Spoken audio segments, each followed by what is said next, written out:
we're talking about all these things, Papa, and we're talking about all the needs. But of course, the big hole that we got to fill is this DP spot, because I feel like the other roster decisions, if you look at player profile, if you look at chemistry, those things, I think it all stems from the DP. Like, I think all the dominoes will fall after that in terms of the build.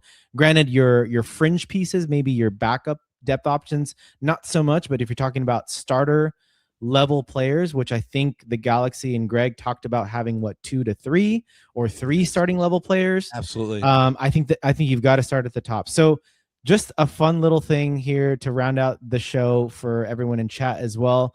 Rob and I put together sort of a list of names. And again, these are somewhat realistic to maybe less realistic, but nothing too crazy. But the reason why we wanted to bring up these names is because I think all of these different names show a different profile attribute, whether it's age or whether it's, the league that they're coming from, or maybe their nationality, or maybe their ties to either the US or the Galaxy or even MLS.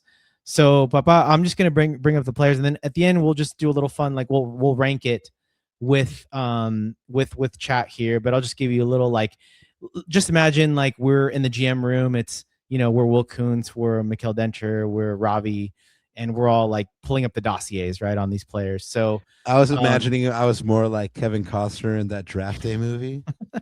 Yeah. Yeah, but anyway, so I'm gonna bring up 6 names, and again we're gonna rank them together a little bit later, and we'll talk about why or why not. You talked about this one, Papa. This is probably I would say, my number one option. You look at Mohamed Salah, of course. The big thing here is, Papa, he's without a club, right? So the Galaxy wouldn't have to spend any transfer fee. So the 10 million that they spend on Peck, they wouldn't have to spend that on a guy like Mo Salah, Right. because he is a free agent, 34 years old. Again, his last club was Liverpool. He does predominantly play as a right winger, but he has played in a central attacking or a striker position throughout his career. But again, this is a like-for-like swap, a left-footed inverted winger from the right. And I don't need to talk about his accomplishments, probably one of the best players to ever play in the English Premier League. The things that he did with Sadio Mane and those guys in those years was pretty incredible. Again, the latest rumors on this one is really probably the team that's most tipped or most connected, based off of all the reporting from Tom Bogert, etc., is San Diego FC. But Tom did publish an article in March 25th, Baba, on The Athletic, saying that, at least according to because of course San Diego has an Egyptian owner, according to the ownership group, they are not really, their philosophy isn't really to spend big money on big name stars, and so they didn't know the reality or the possibility of this. So again, it does open the door. And of course, the latest reporting from Fabrizio Romano is that MLS teams are in the conversation. But of course, there's a lot of people, as you can imagine. Saudi League is on him. They've been on him for the last 3 seasons. In fact, Turkey's got a few offers or a few calls from Turkey. But it looks like Mo is going to take his time on this one, especially since Egypt just recently got bounced off the World Cup. But for me, this one, if you're thinking about, we're talking about on the pitch, I think it speaks for itself. Off the pitch, to me, this is the Heung-min Son signing. This is the marketing dream, I think, for LA, bringing in a superstar in his relative prime. I mean, Mo Salah is a fit guy. Like, he still knows how to score goals, but like, Son, I forgot the age that he came in, but again, early to mid-30s as well. This is one of those things where, if you're looking at the marketing front too, this, in my opinion, would combat that. This is like the Galaxy Son signing, in my opinion.